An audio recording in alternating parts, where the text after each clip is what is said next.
Bienvenidos a todos a esta tercera conferencia del séptimo ciclo de Chateando con la Ciencia. Yo creo que todos estáis enterados de una afortunada coincidencia que hemos tenido.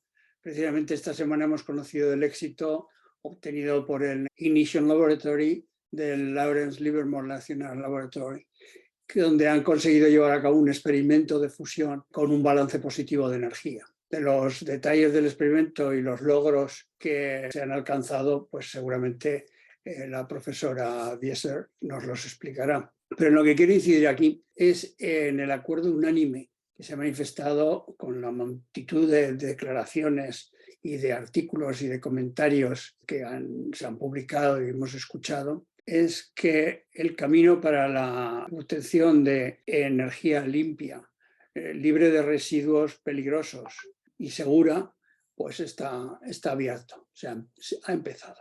Yo creo que empezó hace muchos años, pero ahora tenemos un escalón más y creo que es muy positivo. Ahora, si vamos a empezar del principio, estas son conferencias que tratan de explicar los fundamentos de avances científicos para todo el público. La primera pregunta que nos tenemos que hacer es ¿qué es la fusión nuclear? Dicen que es la energía de las estrellas, pero ¿cómo podemos reproducir en la Tierra una estrella y qué riesgos tiene? Porque en el fondo en las estrellas lo que hay son explosiones termonucleares y todos sabemos lo peligroso que es eso. Bueno, pues para hablarnos de este tema tenemos hoy con nosotros una invitada de lujo, que es la profesora Eleonor Wieser de la Universidad de Sevilla. La profesora Wieser es licenciada en Ciencias Físicas por la Ludwig Maximilian Universität de Múnich y es doctora por la misma universidad con una tesis que desarrolló en el Max Planck Institute de Física del Plasma. En la actualidad es profesora titular de la Facultad de Físicas de la Universidad de Sevilla y es codirectora del Grupo de Plasma y Tecnologías de Fusión de la misma universidad. Es también vicedecana de la Facultad de Físicas de esa universidad. Ha liderado y lidera como investigadora principal un enorme número de proyectos de investigación internacionales, coordina experimentos en instalaciones de fusión nuclear y en algunos experimentos intervienen más de 100 científicos y ella los coordina. Es colaboradora habitual de varios de los laboratorios de referencia en física del plasma, como el Max Planck Institute, el Plasma Physics Laboratory de la Universidad de Princeton, el Fusion Center del MIT en Boston y el Joint European Tokamak de la Universidad de Oxford, por citar algunos, ¿no? Su actividad científica, que es trepidante, ha merecido numerosos premios, tanto nacionales como internacionales. Solo en este año ha tenido el premio a la investigación científica de la Fundación Princesa de Gerona y el premio a la Real Sociedad Española de Física, que creo que lo acaba de obtener, o se lo acaban de dar, vamos. La profesora Wieser es además una dedicada divulgadora científica. Eleonora, ahora es tu turno, tienes la palabra. Fernando, sí, muchísimas gracias por la introducción y muchas gracias a todos por la invitación a compartir pues, este rato con vosotros. Sí, acabo de volver de Madrid ayer, donde me han dado el premio de física en la categoría Joven Investigador Experimental de la Real Sociedad Española de Física y la Fundación BBVA, y además ha coincidido con el día grande del anuncio del Lawrence Livermore National Lab, bueno, que seguramente que habéis visto todos en las noticias. Es un poco, bueno, ha salido muy grande, es un gran avance y bueno, hoy vamos a hablar un poco sobre la fusión nuclear, sobre lo básico. También voy a mencionar este experimento, voy a mencionar también varios otros experimentos. Entonces, hoy vamos a chatear sobre cómo podemos fabricar estrellas en la Tierra y vemos cómo la fusión nuclear es una fuente ilimitada de energía, virtualmente ilimitada. Creo que no tengo que motivar el por qué es importante buscar soluciones a nuestro problema energético mundial. La demanda energética mundial está aumentando cada día y cada noche, como lo vemos también aquí con el cielo nocturno de la Tierra, que cada vez es más y más brillante. En la actualidad, dependemos completamente de los combustibles fósiles, como el gas, el petróleo o el carbón, que se agotarán en las próximas décadas. Y no estamos hablando de los próximos 100 años, no, estamos hablando de los próximos 20 a 50 años. Además, con la crisis energética que estamos viviendo hoy en día y en los últimos meses, la guerra en Ucrania, la situación geopolítica, también pues realizamos como sociedad que no podemos depender de un país o de solo pocos países. Entonces, estamos ya realizando la importancia de la independencia de la energía. Entonces, buscar soluciones para resolver el problema energético mundial. Necesitamos una fuente de energía sostenible, no solo para cumplir con la demanda energética mundial, sino también para ayudar a países en vías de desarrollo y avanzar hacia un mundo más justo. Y también asegurar un futuro seguro para nuestras próximas generaciones. Está claro que el consumo eléctrico mundial no va a dejar de aumentar. Aquí vemos la evolución del consumo desde el año 1950 hasta el día de hoy y una proyección hasta 2050. Pues obviamente sabemos que el consumo en los países en desarrollo van aumentando y también con la electrificación del transporte y de la industria, pues llegamos no solo al medio, sino a la curva va aumentando cada día. Y también está claro por qué. Si nos comparamos pues con generaciones anteriores, hoy en día cada uno de nosotros tiene un portátil, una tablet, un iPhone, un móvil, una torre. También pues ahora en invierno necesitamos calentar nuestras casas, cocinamos, vemos la tele, la electricidad, el precio también sube, pero está haciendo frío, entonces calentamos las casas y también el transporte, no solo privado, sino público también, vamos de vacaciones, entonces electricidad hace falta. Y vemos ahora también el mercado energético en España, aquí vemos la potencia media producida y, bueno, la contribución de varias fuentes de energía. En España pues tenemos un cierto porcentaje de la fisión nuclear, las centrales nucleares actuales basadas en fisión, luego carbón, el diésel y el gas, el ciclo combinado, la hidráulica, la cogeneración y las renovables, la eólica y la solar. Y hay un cierto porcentaje que viene también de otros. Ahora, si vemos el porcentaje sin emisiones de CO2, vemos aquí alrededor del 60%. Y si vemos aquí también lo que tiene que desaparecer, porque está claro que el carbón y el diésel y el gas en algún momento pues van a desaparecer. Y en España también la fisión nuclear tiene que salir del mercado. Por ley no se puede construir más centrales basadas en fisión nuclear, entonces tenemos las que tenemos y estas también pues se van a apagar en algún momento. Entonces, una base bastante grande va a desaparecer. Ahora, si vemos la evolución del consumo a lo largo del día, he cogido, bueno, mitad de noviembre, estamos un mes después, no cambia mucho la evolución porque sigue haciendo frío. Y aquí vemos que necesitamos diferentes tipos de producción. Entonces, aquí vemos la demanda energética para un día, empezando a las 10 de la noche hasta las 2 de la mañana. Bueno, lo que vemos aquí es la demanda energética, la evolución durante un día. Y aquí es muy importante que no llegamos a un cero. Aquí la demanda, el mínimo llega a unos 20 gigavatios o 20.000 megavatios. Entonces, a las 10 de la noche, pues estamos en un pico porque, bueno, acabamos de cenar, cocinar, vemos cómo baja y pues el mínimo llega sobre las 2 de la mañana, cuando la mayoría en el país pues está durmiendo de 2 hasta las 6 y ya dependiendo pues del trabajo, del día, algunos se levantan más temprano o más tarde, pero vemos que a las 6 de la mañana pues aquí va aumentando. Aquí es importante pues ver que obviamente cuando casi todo el país está durmiendo, no estamos llegando a un cero, sino tenemos aquí los 20.000 megavatios. Y es importante pues tener las centrales de base que hoy en día pues se están compuestas de la hidráulica, la fisión y el carbón, y las centrales de regulación, que son el ciclo combinado, el gas y las renovables. Si hablamos de los retos de un mundo descarbonizado, pues tenemos uno de los retos es el almacenamiento de la energía.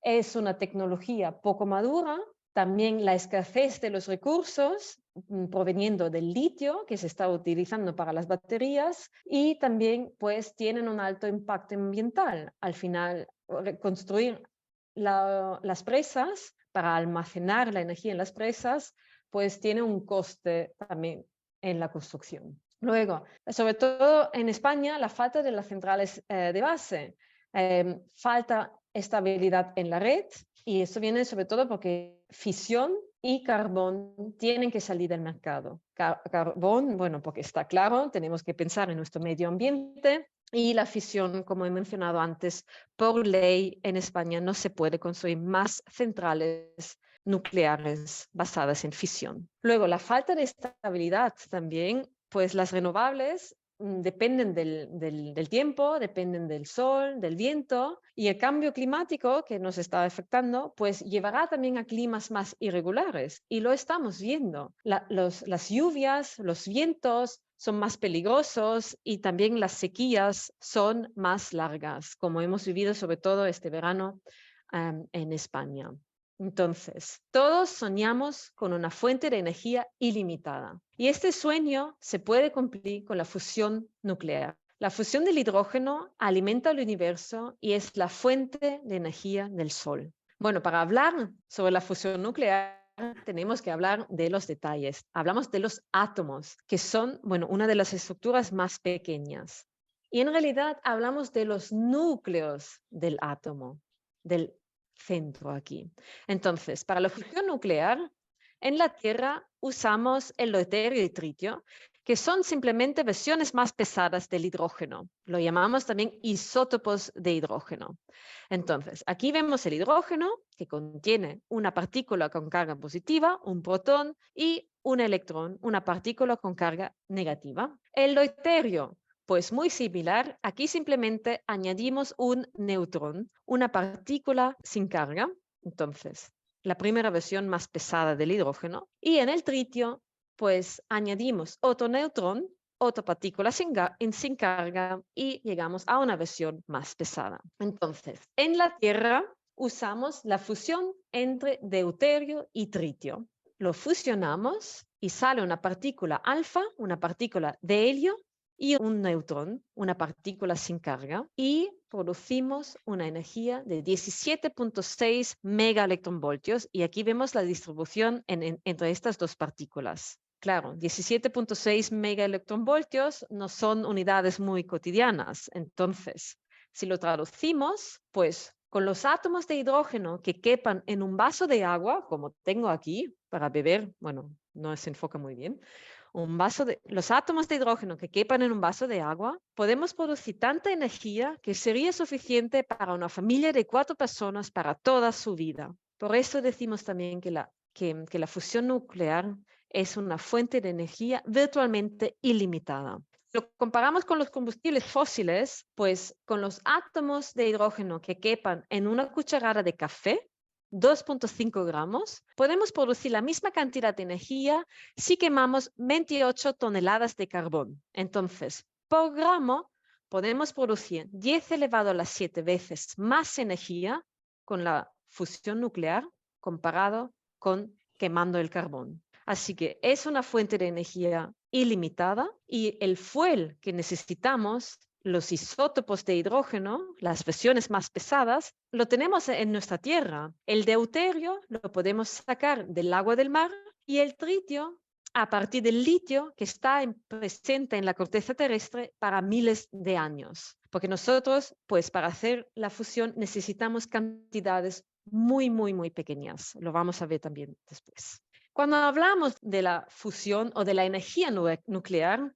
tenemos que hablar también de la diferencia entre la fusión y la fisión. Ambos suenan muy parecidos, se basan los dos en los procesos nucleares, pero son fundamentalmente diferentes. En la fisión separamos un núcleo pesado como el uranio o el plutonio en núcleos más pequeños, normalmente bombardeándolos con un neutrón, una partícula sin carga. En la fusión nuclear usamos núcleos más ligeros, no radioactivos, y creamos pues uno más grande y pesado. Ambos funcionan según el mismo principio, según la famosa ecuación de Einstein, E igual a mc cuadrado. Entonces, la diferencia en masa entre los reactantes y los productos se mide en energía. Ahora, para hacer la fusión posible en la Tierra, necesitamos temperaturas extremadamente altas. En el Sol, en el núcleo del Sol, tenemos unos 15 millones de grados centígrados. Sin embargo, en la Tierra, en nuestros experimentos de fusión, necesitamos 200 millones de grados centígrados para que podamos hacer la fusión, porque al fin del cabo lo que estamos intentando es acercar partículas con carga positiva para que se unan. Entonces, las condiciones de fusión necesitan temperaturas extremadamente altas, y a estas temperaturas tan altas llegamos al cuarto estado de la materia. Todos conocemos los tres estados: el sólido, el líquido y el gas. Llegamos, por ejemplo, en el caso del agua, del hielo al agua al vapor, llegamos aumentando la temperatura. Y si la aumentamos aún más, llegamos al plasma, que es simplemente un gas ionizado donde las partículas con carga positiva y negativa se pueden mover libremente. Entonces, aquí vemos algunos ejemplos de cada estado de materia y en principio el 99% de nuestro universo está compuesto de plasma. Lo tenemos en nuestra naturaleza. Aquí vemos algunos otros ejemplos. Vemos aquí la temperatura frente a la densidad. Aquí vemos pues un ejemplo, son la aurora borealis, que podemos ver en el norte de la Tierra, también llamas, luces fluorescentes, la corona solar, el Sol obviamente, y pues aquí vemos los experimentos de fusión en Tierra. Aquí los experimentos basados en confinamiento inercial, como se ha publicado los experimentos el martes de Estados Unidos, y los experimentos basados en confinamiento magnético. Vemos que alcanzamos temperaturas más altas que en el Sol, densidades en este caso muy parecidas al Sol, mientras en el caso del confinamiento inercial es parecido a las del Sol.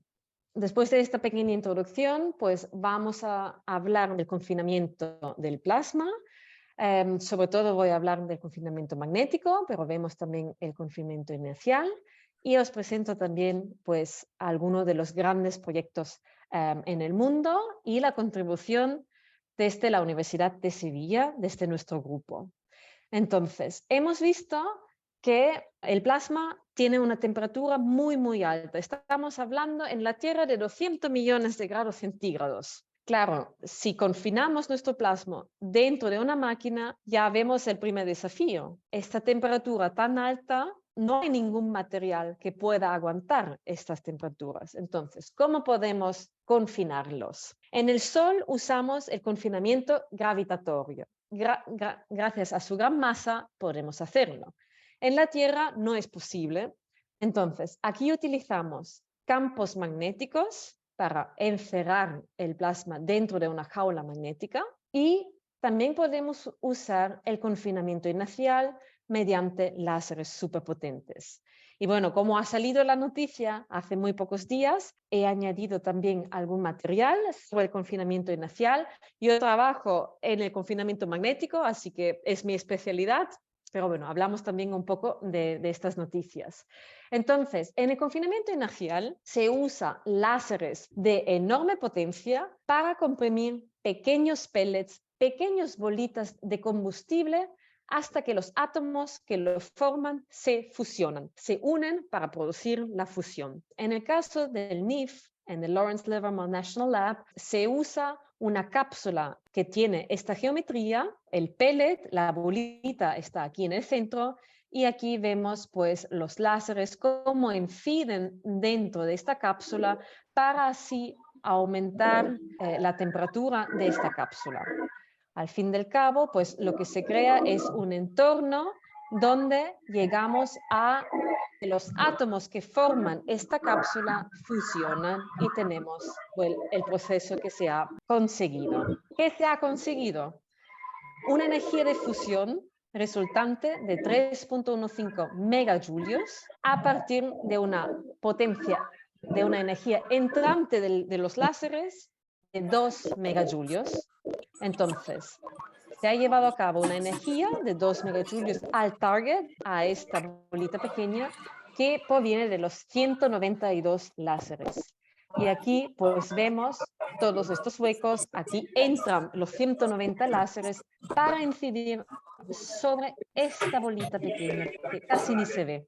Sí, aquí os he dejado pues también los anuncios oficiales del Departamento de Energía de Estados Unidos y también del Lawrence Livermore National Lab. Aquí vemos una foto desde fuera, aquí un ejemplo de los láseres y tenemos que tener en cuenta que son pues 192 láseres. Ha sido un anuncio, un gran avance que se ha conseguido. Obviamente hay muchos pasos hacia adelante, mirando en el futuro, pero yo creo que ha sido una muy, muy buena noticia. Es un momento muy emocionante para todos nosotros. Pero ya vamos al confinamiento magnético, digamos mi especialidad, porque trabajo en el campo de la fusión nuclear basada en el confinamiento magnético. Entonces, el campo magnético pues lo tenemos en la Tierra y podemos hacerlo visible también con un imán y usando polvo de hierro. El hierro es al final pues magnético, así que con un imán y polvo de hierro podemos ver las líneas del campo magnético de este imán. Como ya he mencionado, el plasma contiene partículas con carga positiva y partículas con carga negativa. Entonces, ¿qué va a pasar con estas partículas si la imponemos dentro de un campo magnético? Pues debido a la fuerza de Lorentz, lo que va a pasar es que si esta mano es el campo magnético y aquí tengo unas partículas con carga, lo que va a pasar es que va a girar en torno de las líneas del campo magnético. Y ahora lo vamos a ver en el vídeo.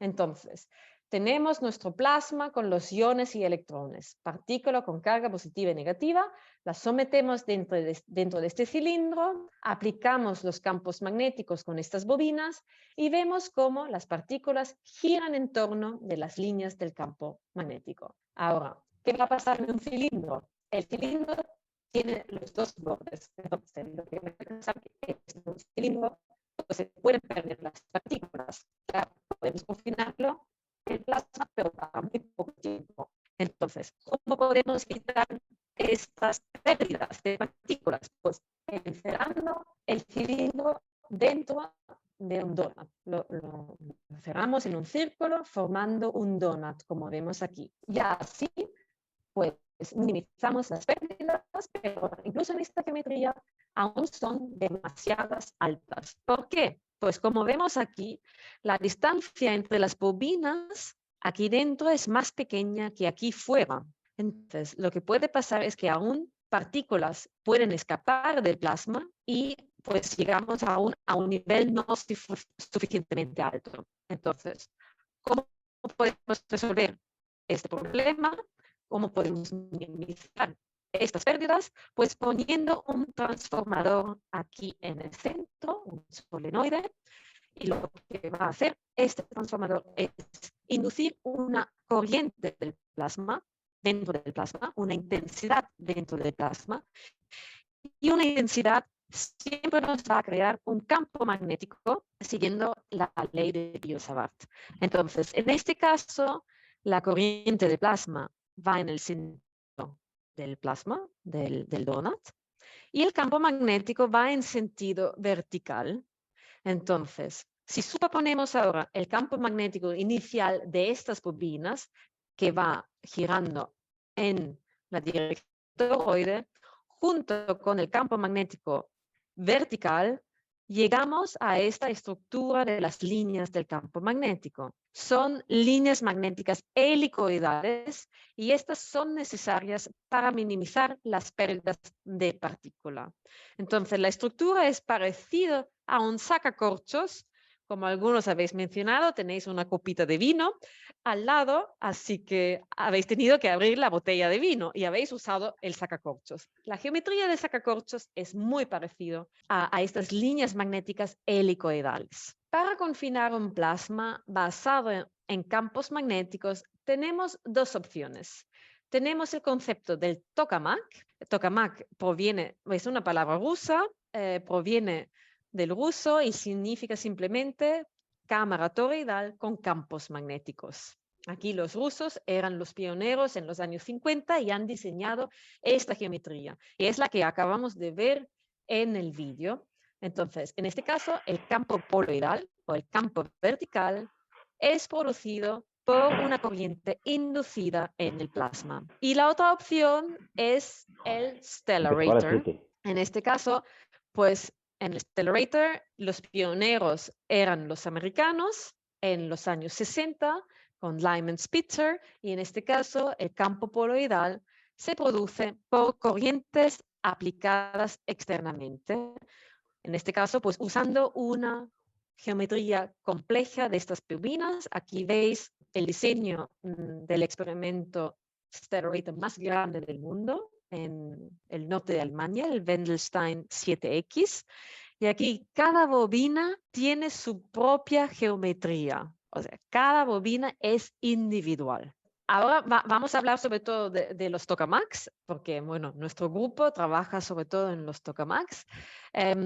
Aquí vemos el tokamak Aztecs Upgrade, que es el segundo tokamak más grande del mundo, junto con D3D de San Diego, en Estados Unidos. Y este tokamak pues empezó su operación en 1991. Aquí vemos una foto del interior y os he dejado también un link a un tour virtual en 3D donde os podéis mover dentro del tokamak y también girarlo para, bueno, verlo, por ejemplo, desde abajo hacia arriba. Y aquí pues vemos también una foto de este tour virtual. Es un poco más artístico porque, bueno, el fotógrafo quería ponerle un toque artístico. Y sí, esta chica soy yo hace ya 12 años cuando empecé con mi doctorado. Y aquí, bueno, estaba montando uno de mis cacharros, uno de mis diagnósticos para realizar mis medidas para mi doctorado. Entonces, aquí ahora veis una foto más realística, no tenemos de esta luz magenta, el interior del tokamak cuando está más desnudo, pues se ve así. Aquí una foto pues de agosto, cuando algunos miembros de nuestro grupo pues fuimos para allá para hacer también las calibraciones de nuestros diagnósticos. El objetivo es pues conseguir plasmas con un alto confinamiento. La idea al final es pues llegar a 200 millones de grados centígrados aquí en el centro.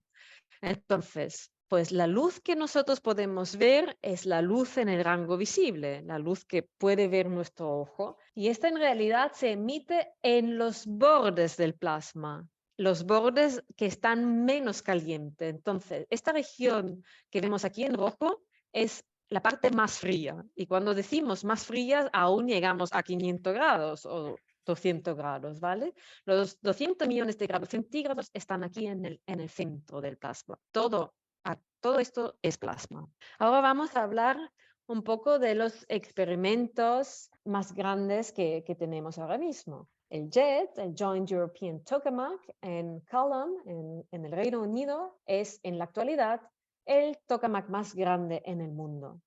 Tienen un volumen de plasma de 60 metros cúbicos, un campo magnético hasta 4 teslas, una intensidad de plasma pueden llegar hasta 5 megaamperios. Y aquí pues vemos un diseño de CAD y aquí también una parte interior con también superpuesto una imagen del plasma. El récord de fusión en potencia se ha conseguido en una campaña en JET en 1997, cuando se ha utilizado por primera vez deuterio y tritio. Aquí veis la potencia de fusión de varios experimentos y en realidad era una carrera entre la Unión Europea y Estados Unidos. En Estados Unidos también tenían una máquina que se llamaba TFTR y también operaba con deuterio y tritio y pues ellos consiguieron el primer plasma con una potencia de fusión de 10 megavatios en el año 94. 3 años después, el récord de fusión lo alcanzó JET,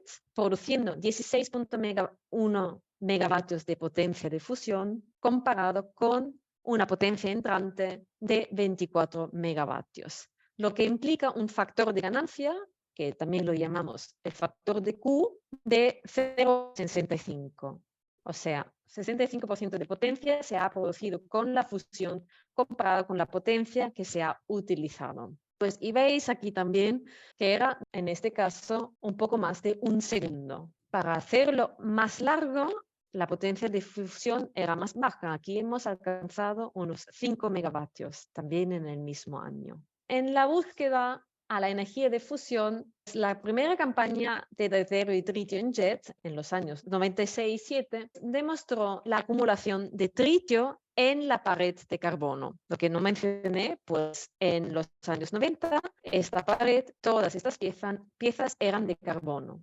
Entonces, se ha visto que se acumula tritio en la pared de carbono. Eso no lo queremos, porque queremos que el tritio se quede dentro del plasma junto con el deuterio para que puedan producir los procesos de fusión. Se ha investigado y se ha visto que igual con una pared de berilio y wolframio, la situación cambia. Entonces, en el año 2010 y 11, pues se ha cambiado la pared de JET de carbono a una pared de berilio y de wolframio, de tungsteno, que es también la futura pared que se va a utilizar en el tokamak ITER, que también vamos a hablar de él. Bueno, aquí veis el cambio. En un año y medio se ha podido pues, cambiar todas estas piezas. Y lo que se ha visto es que con el tritio podemos reducir cuánto tritio tenemos, podemos reducirlo por un factor de 10 veces. Aquí vemos la retención del tritio en la pared de carbono y aquí en la pared de berilio y tungsteno. Esto ya ha sido un gran descubrimiento. La nueva pared es mejor, funciona mejor. Pero lo que se ha visto que el rendimiento del plasma no está al mismo nivel como con la pared de carbono. Entonces, aquí vemos el rendimiento medido, la energía que tenemos dentro del plasma, y aquí, bueno, basado en un scaling, basados en varios experimentos, cómo debería llegar. Entonces, aquí vemos los datos de la pared vieja y aquí es donde queremos estar con el rendimiento cuando vamos al futuro. Para ITER, cuando queremos obtener 50 megavatios de potencia saliente en el tokamak ITER. Pues aquí vemos la pared vieja y aquí vemos la pared nueva. Vemos que no alcanzamos el mismo nivel. Estudiando mucho y probando cosas para entender lo que está pasando con el plasma, pues sí se ha visto que se puede recuperar el rendimiento usando pequeños niveles de impurezas.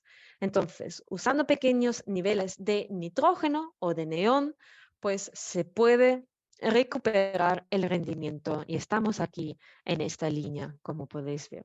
La nueva campaña de deuterio y tritio que se ha celebrado en 2021, y igual algunos de vosotros habéis visto también las noticias en febrero que han salido del tokamak JET, se ha demostrado la potencia de fusión, funciona con la pared nueva, con la pared similar a que se va a utilizar en ITER y a la vez se ha logrado el récord mundial en obtener energía de fusión sostenida. En este caso, el enfoque era en sostener la potencia durante un periodo más largo. Aquí veis el récord de potencia sostenida en el año 97, unos 22 megajulios, y lo que se ha conseguido el 21 de diciembre de 2021, hace ya casi un año, 59 megajulios. O sea, también para nosotros era un gran hito conseguirlo. Y claro, esto todo va hacia ITER. ITER, el tokamak más grande del mundo que se está, terminando a construir ahora mismo. En ITER, ITER es una vía hacia la fusión nuclear. Y el objetivo es pues obtener 500 megavatios de potencia de fusión durante pulsos de 7 minutos usando 50 megavatios de potencia entrante, lo que implica un factor de ganancia igual a 10. Es un proyecto internacional entre Estados Unidos, la Unión Europea, Japón, Rusia, China, Corea del Sur y la India. También uno de los proyectos científicos más ambiciosos y más impactantes. Aquí veis una foto del sitio en Cadarache en 2019. Yo fui la primera vez en 2014 y todo esto era un campo. Lo único que estaba era el General Headquarters, donde están los directores y las personas importantes, y todo esto era casi un campo. Y bueno, se ha visto, sí, la parte del tokamak sí se había visto que se estaba pues empezando a construir. Aquí vemos en 2019, pues veis aquí la parte del tokamak que se había ya pues empezado a construir. Bueno, aquí otra foto. Y en 2022, esta foto es de mayo, pues ya se ha tapado el tokamak y vemos aquí también se ha escrito "We have delivered". Bueno, ahora mismo está a un 80% de construcción. Objetivo es tener prima plasma al final pues, de esta década, en 2028. Aquí vemos un poco también el desafío y lo que implica. Aquí vemos la bobina más pequeña de ITER. Y veis aquí, pues, los 5 compañeros trabajando en esta bobina. Es enorme. Aquí también, pues, una de las bobinas poloidales, el primer sector de la máquina que se ha construido en el hall de ensamblaje, también de mayo de 2022. Y simplemente para que lo podáis ver, aquí, pues, un compañero escalando y mirando si la bobina, si está todo bien. O sea, son dimensiones grandísimas. ITER al final es el último paso hacia una planta de potencia basada en fusión, el Demonstration Fusion Power Plant. Hoy en día estamos aquí en JET, que tiene, bueno, unos 60 a 80 metros cúbicos, y simplemente para que podáis pues, comparar lo que nosotros utilizamos en masa del plasma, equivale a una pestañita nuestra. Usamos muy poco, unos miligramos de deuterio y tritio, es lo que nosotros necesitamos, en este caso, para 80 metros cúbicos. Aquí en ITER, pues, vamos a obtener 80 metros cúbicos y en demo, que sea la planta que queremos que esté conectada con la red eléctrica. Ahora bien, hay también un camino alternativo a la energía de fusión. Y esto es el proyecto Spark, que igual también os suena. Es un proyecto del MIT y la empresa privada Commonwealth Fusion Systems. Entonces, si miramos, pues la potencia generada en las reacciones de fusión dependen de un factor beta, que es simplemente la presión del plasma, depende también del campo magnético y del radio de la máquina. Entonces, aquí vemos, comparamos la R, cuánto grande es la máquina, con el campo magnético. Aquí vemos dónde está JET.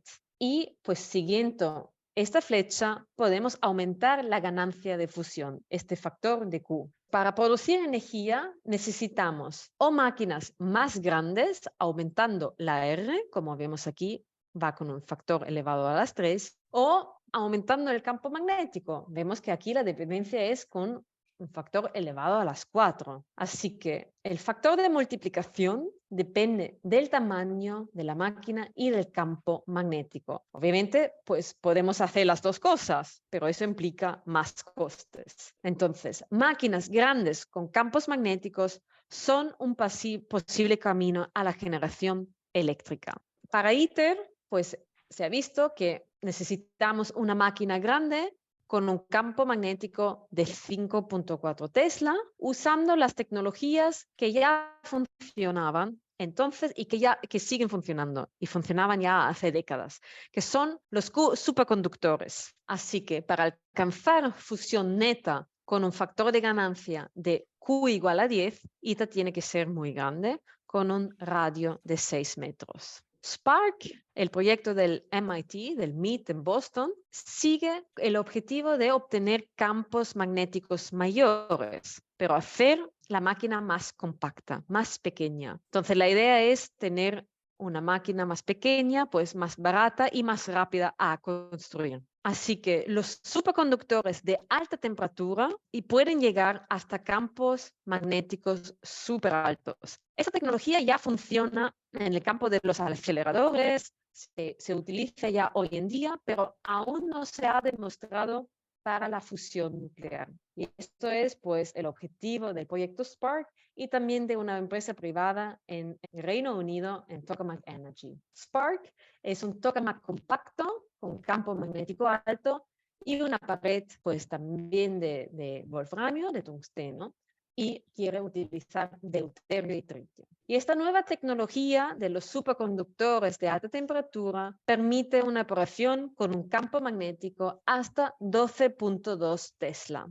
La misión principal de Spark es crear y mantener un plasma con un factor de ganancia de Q mayor a 2. Hemos visto, ITER quiere llegar hasta 10, Spark quiere pues superar un factor de 2, lo que implica que quiere producir 2 veces más potencia de fusión de la que utiliza para crear el plasma. Bueno, y esa tecnología puede ser la revolución necesaria para alcanzar la fusión. El MIT y la empresa Commonwealth Fusion Systems están desarrollando estos grandes imanes, la tecnología de superconductores a alta temperatura. Aquí vemos un ejemplo, veis que, bueno, esta bobina es mucho más pequeña. Esta es una bobina toroidal, como hemos visto en el caso de ITER, el hombre escalando. Aquí veis, pues es un poquito más grande que este señor, pero es más compacto. Los primeros tests de este imán súper potente se hizo en septiembre de 2021 y se ha alcanzado un campo magnético hasta 20 teslas. Es 12 veces más fuerte que una resonancia magnética tradicional y 400.000 veces más fuerte que el campo magnético terrestre. La energía almacenada eran 110 megajulios, que equivalen a 30 estufas durante una hora, y tenía una masa de casi 10.000 kilogramos. Lo que se ha utilizado de cable basado en este material superconductor de alta temperatura para, bueno, hacer el imán, pues eran 267 kilómetros de cable. Es la distancia entre Sevilla y Nerja. Con Zaragoza no tengo un buen ejemplo, pero bueno, más o menos para que veáis la distancia. En el momento en que se construyó el imán, en verano de 2021, contenía cerca del 10% del suministro mundial de estos cables de superconductores de alta temperatura disponibles en el mercado. Y claro, no necesitamos solo un imán, sino varios imanes. Pues los fuertes campos magnéticos son un camino muy atractivo hacia la fisión. El tamaño al final es una combinación entre el tamaño geométrico y la fuerza del campo magnético. Si lo comparamos, pues ITER, que es muy grande, aquí veis pues una figurita y comparado con una figurita de Spark y aquí la máquina. Son pues 2 alternativas que se está siguiendo ahora mismo. Spark al final es un banco de pruebas para ARC, que es parecido al demo. El objetivo final es generar electricidad y las condiciones de entorno incluyen estas bobinas de superconductores de alta temperatura y tener un diseño modular. Al fin del cabo, el diseño de una planta nuclear usando el concepto de fusión es muy parecida a las centrales térmicas que tenemos hoy en día. Lo que cambia es el núcleo.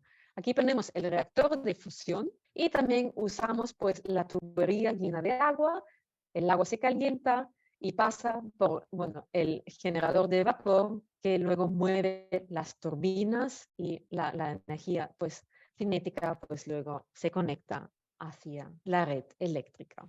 Así que el tamaño geométrico y el tamaño del campo magnético ambos son importantes. Hoy en día el Tokamak Jet, ITER y el siguiente paso DEMO emplean la tecnología disponible que tenemos y sabemos que funciona pero son de tamaño grande. La autoría es pues desarrollar una tecnología nueva, rompedora, para que podamos aumentar el campo magnético en la fusión y así reducir el tamaño de la máquina.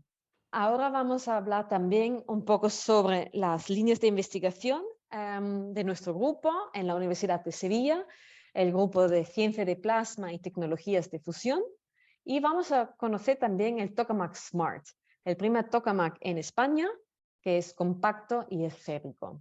Pues nuestra misión es haciendo la fusión una realidad y tenemos como objetivos entender los mecanismos de transporte en el plasma mediante diagnósticos punteros y simulaciones avanzadas. Aquí veis pues una foto del grupo, las personas claves del grupo, somos un mix entre físicos e ingenieros, mucha gente joven que está haciendo el doctorado con nosotros, mentes brillantes, y para mí es un encanto trabajar con ellos.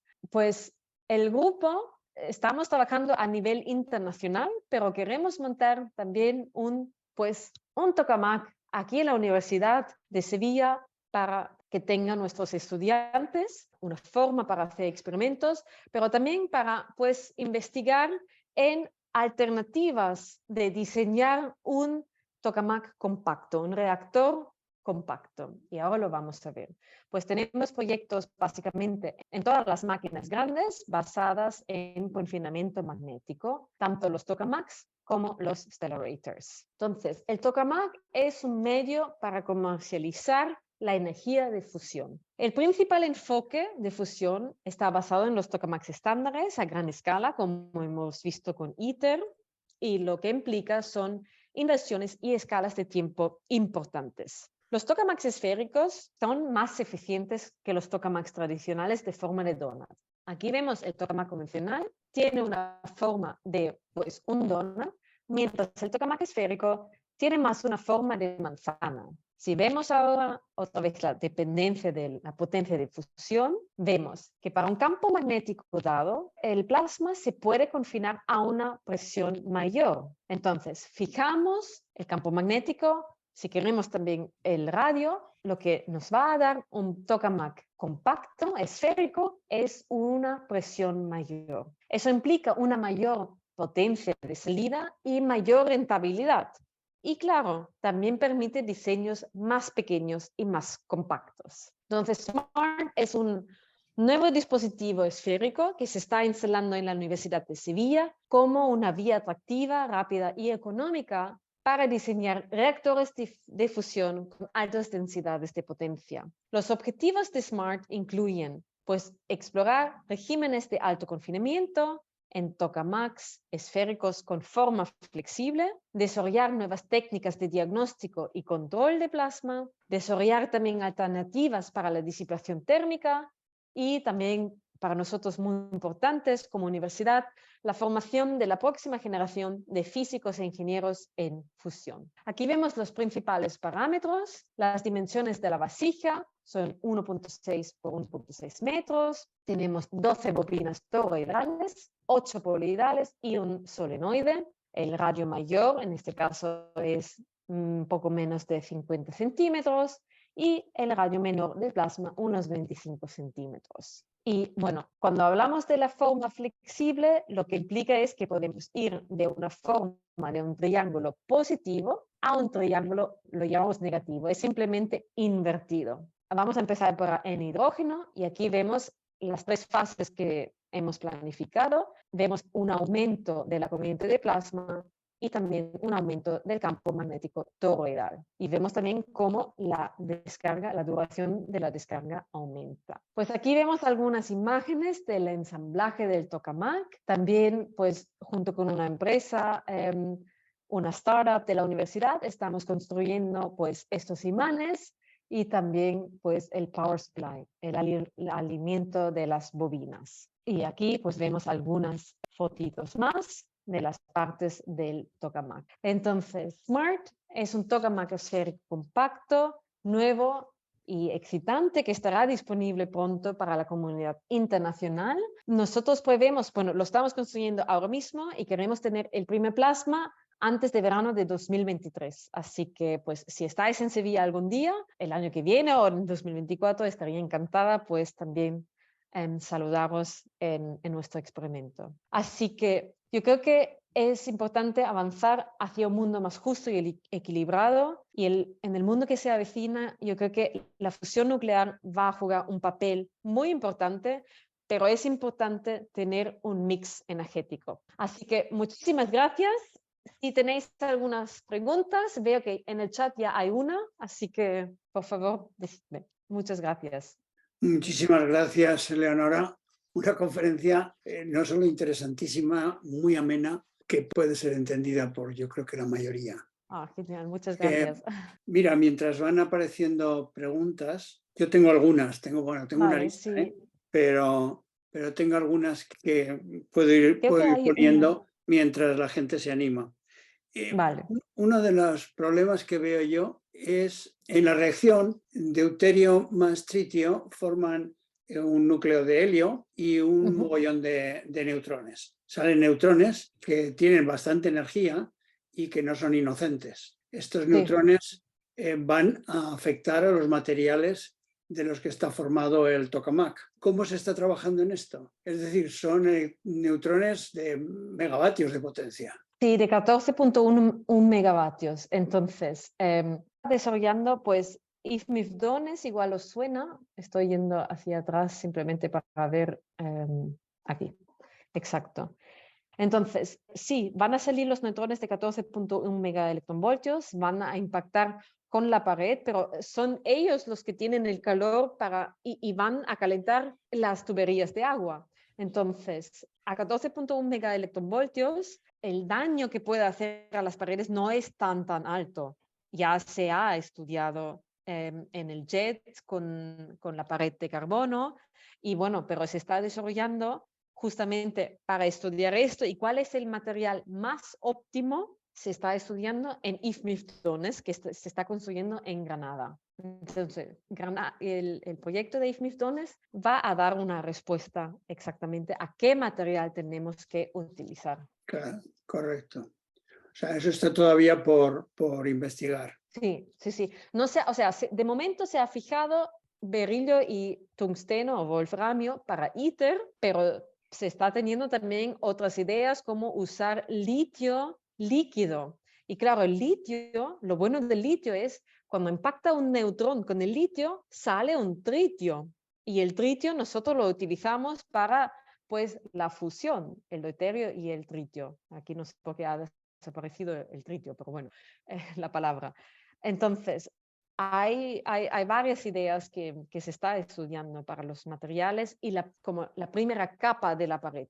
Ya, pero el litio líquido tiene que tener un recipiente, o sea, eso circula por alguna tubería. Y esa tubería es la que termina dañada, porque a esas energías yo pienso que la sección eficaz de muchos átomos de la pared van a captar neutrones y quedar dañadas. Sí, pero o sea, con el wolframio no está tan dañado, ¿eh? O sea, el wolframio de momento wolframio y berilio de momento es la solución que está previsto.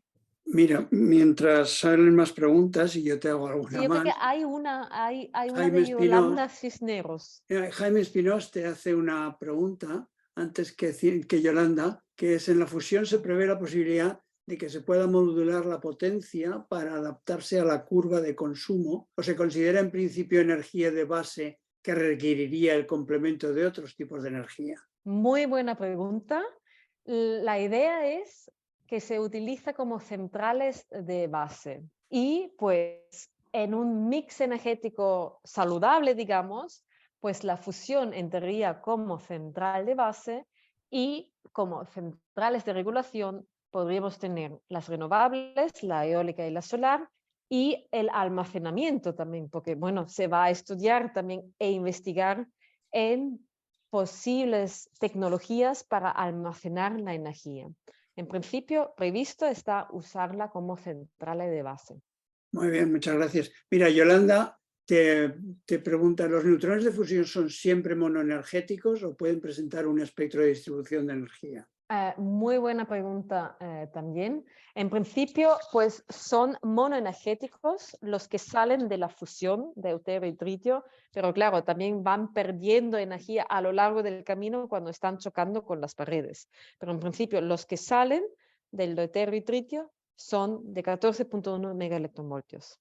A Santi Sarasa le interesa el pellet de combustible en el confinamiento inercial. Te pregunta si es el mismo que el que se usa en el magnético o tiene una composición distinta. De paso te aplaude, como yo creo que te aplaude muchísima gente, porque la lástima es que las videoconferencias no se oyen los aplausos, ¿no? Pero ten Ay, por seguro muchísimas gracias. que Sí, los tienes he visto muchísimos. algunas.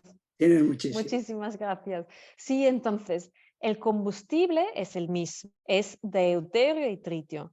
Pero claro, ellos aquí utilizan un pellet, es una bolita pequeñísima que cabe en mi mano. Entonces, claro, Es como un nosotros grano de sal. es un grano, exacto. Esto nosotros no lo utilizamos. Nosotros, pues, inyectamos deuterio y tritio dentro del vacío, o aquí, por ejemplo, dentro de esta máquina, pues, inyectamos partículas de deuterio y tritio y así van fusionando cuando creamos el plasma junto con el campo magnético. Entonces, los pellets nosotros no lo utilizamos, pero el combustible sí que es el mismo, porque es deuterio y tritio. Mira, Joan Roda te pregunta por el horizonte temporal que se maneja en la explotación comercial de la fusión. Me imagino que será conocedor del chiste tópico de que en 40 años la tendremos, pero a lo Sí. mejor tú puedes contestar algo más preciso. Sí, incluso, o sea, sí, siempre cuando yo empecé cuando yo empecé a estudiar fusión nuclear, ya escuchaba que la única constante en la fusión nuclear es es la constante que va a durar, que son incluso 50 años. Vale, ya estamos hablando de 40 o 30 años. O sea, sí entiendo este chiste, pero yo creo que con los avances de los últimos años, los resultados y también los avances en las tecnologías, pues nos hacen creer que estamos entrando en una nueva era. O sea, que estamos a punto de cambiar página. Claro, ¿cuánto rápido podemos ir? Pues depende al final de la inversión. Con la financiación adecuada podemos ir más rápido. Si seguimos con la financiación que hemos obtenido, pues va a durar un poquito más. Pero ya lo hemos visto con los avances que han conseguido también con los láseres, con los avances que hemos conseguido en la línea del confinamiento magnético. Yo espero que, bueno, eso da un impacto, un impulso hacia que, bueno, que obtenemos también más financiación. Y así podemos ir más rápido. Yo sí creo que vamos a ser la generación que lo va a ver y yo creo que con la financiación adecuada se podría conseguir en la próxima década. Hacia ya, bueno, la próxima década vaya hacia 2040 también, pero al fin vamos a ver lo que va a pasar. Yo creo que también con el interés que se ha despertado en el sector privado, pues también se ve más evidente que no estamos como hace 40 años. Yo creo que ha cambiado muchísimo. Incluso, bueno, yo llevo desde 2009 en este campo, los últimos 13 años. Y en los últimos 13 años ha pasado una barbaridad. Así que sí, yo creo que se puede hacer muchas cosas en poco tiempo con la inversión adecuada. Sí, sí, yo también lo creo. Bueno, mira, Yolanda te vuelve a preguntar, te vuelve a agradecer tu conferencia y te habla Gracias. sobre el Helion Energy, el dispositivo este de fusión que propone una empresa americana, que es un híbrido entre el confinamiento magnético y el inercial. Y parece ser que esperan tener energía de fusión muy pronto. ¿Tienes alguna opinión sobre ello? Sí, bueno, es o sea, hay muchas empresas startup que tienen conceptos muy, muy diferentes. En este caso, Helion Energy es un concepto híbrido entre los dos. Yo creo que es importante tener la mente abierta y pues investigar también ideas totalmente locas, que pueden aparecer completamente locas, pero igual, pues si lo consiguen, genial. ¿Cuánto rápido pueden ir ellos? Pues no te lo puedo decir, porque no conozco demasiado los detalles en qué estado están. Yo creo que combinar los láseres con los campos magnéticos suena bastante atractivo. Veremos a ver lo que va a salir. Nosotros hemos pensado en usar los láseres, pero más bien en forma de diagnósticos, o sea, de diagnosticar nuestros plasmas. Mira, Pedro Quílez te aplaude la charla y te la agradece y te da la enhorabuena por los proyectos que estáis haciendo en Sevilla. Realmente yo no los conocía y también me parecen fantásticos. La pregunta, una que yo también tenía es, en el ITER interviene Rusia y en estos momentos hay un bloqueo hacia Rusia. ¿Cómo afecta esto a las investigaciones? Sí, pues mira, en ITER se ha hablado muchísimo sobre si se va a continuar con Rusia o no. Al final se ha decidido continuar con Rusia porque los investigadores rusos al final no es su culpa lo que está pasando. De momento, sí, se ha tomado la decisión de que las componentes de lo que es que Rusia es responsable de diseñarlos, pues que siguen mediante pues un acuerdo especial. También pregunta Pedro si se ha descartado la fusión fría. Yo creo que eso, bueno, tú lo contestas, yo no voy a contestar. Sí, en principio, aún hay gente trabajando en esto, sí, pero en principio está básicamente descartado. Sí. Sí.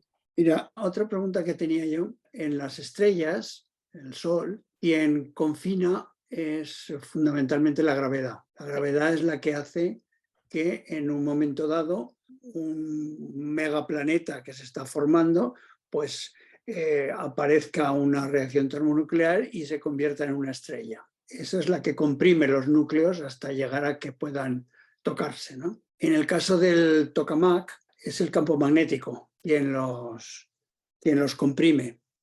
Sí. Ahora, ¿qué presión tiene el plasma en las líneas centrales del tokamak? ¿Qué presión tiene el plasma? ¿Te refieres a las líneas centrales?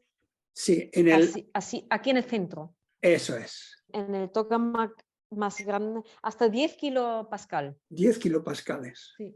Sí. ¿Y eso es suficiente para juntar los núcleos o se basa en eventos que ocurran porque van muy aceleradas con muchísima energía y puede haber choques? O sea, es suficiente para los experimentos de deuterio y deuterio. Los 10 kilopascales, pues son de experimentos que hacemos hoy en día en tokamaks más pequeños.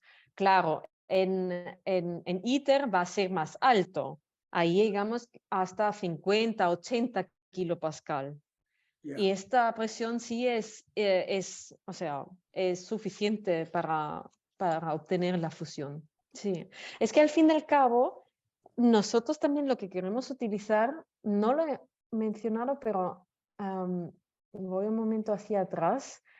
Hemos hablado de los neutrones de 14.1 megaelectronvoltios, pero también tenemos las partículas alfa. Ajá, ¿Sabes sí, dónde? claro. Las El helio. partículas, el helio, que Exacto. tienen 3.5 megaelectronvoltios. Entonces, la idea es que cuando tengamos nuestro plasma y cuando tengamos los procesos de fusión, pues en algún momento se aumenta él solo, porque los 3.5 megaelectronvoltios que se van a crear, pues lo vamos a utilizar también para seguir calentando el plasma. Entonces, es como un calentamiento autosuficiente, porque los 3.5 megaelectronvoltios van a chocar también con nuestro plasma.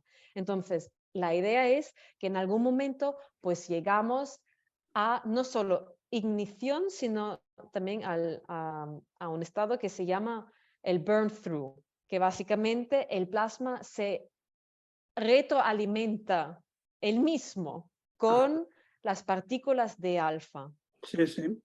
Bueno, eso puede haber eventos que incluso lleven más allá del helio, ¿no? El litio y por ahí. Sí.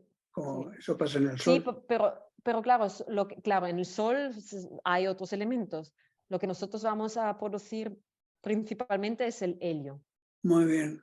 Ese confinamiento que hacéis en Sevilla, que me parece que lo has llamado circular o esférico, ¿no? Tokamak esférico, sí. Tokamak esférico.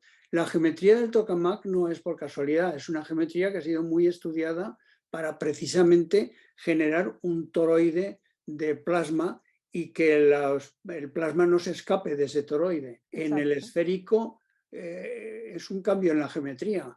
¿Cómo controláis eso? Es un cambio en la geometría, pero también funciona.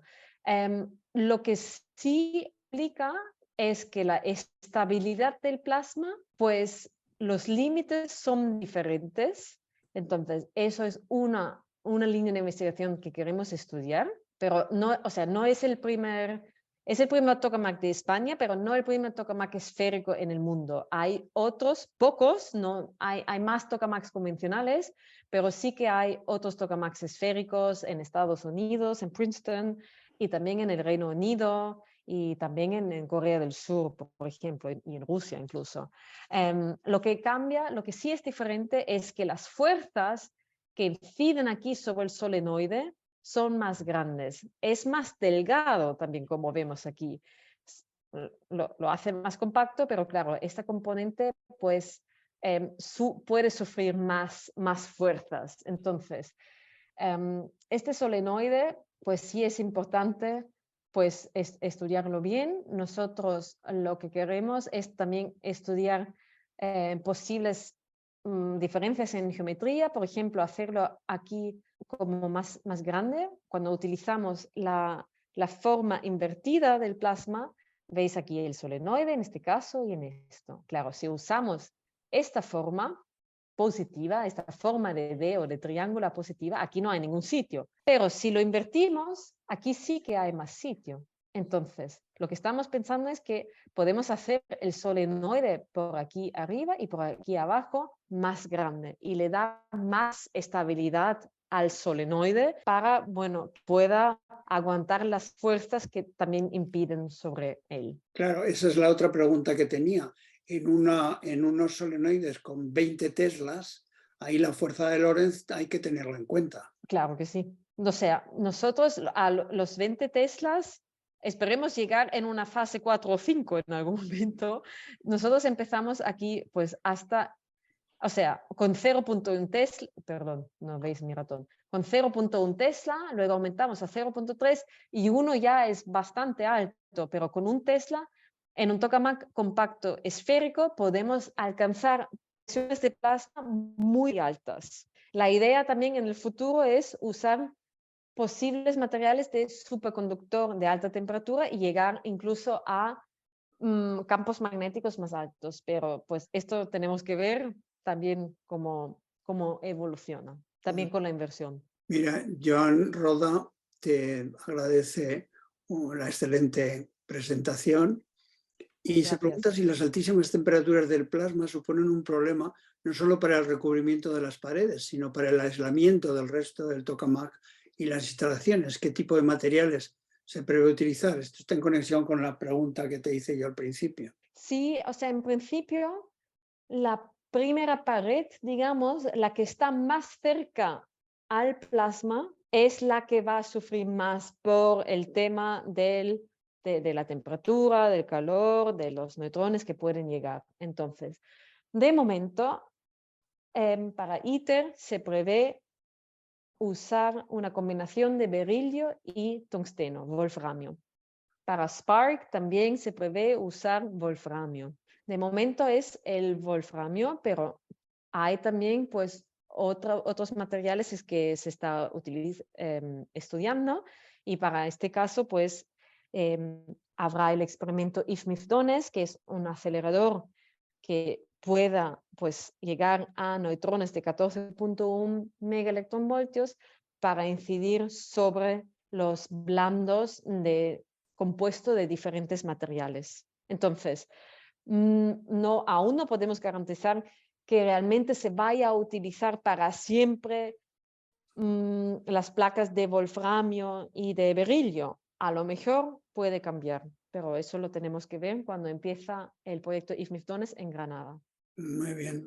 Bueno, pues Leonora, si no hay más preguntas, yo creo que llevamos ya casi una hora bombardeándote a ti, en este caso nunca mejor dicho, que te hemos estado, Está eso muy sí, bien, no con plasma, sino con preguntas, ¿no? Son más inofensivas.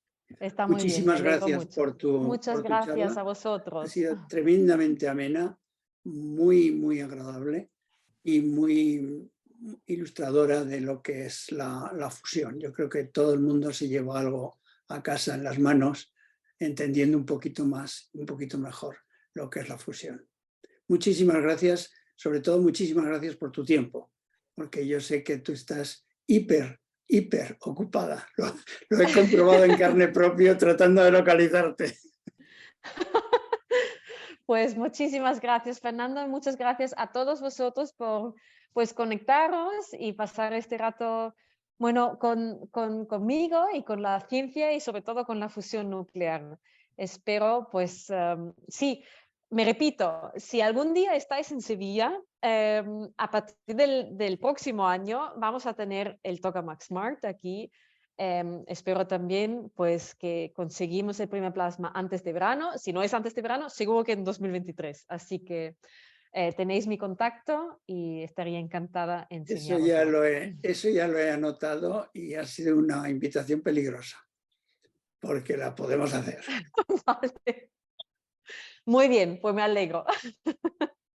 Venga, muchísimas gracias. Muchísimas gracias a Muchas todos gracias. vosotros por la asistencia.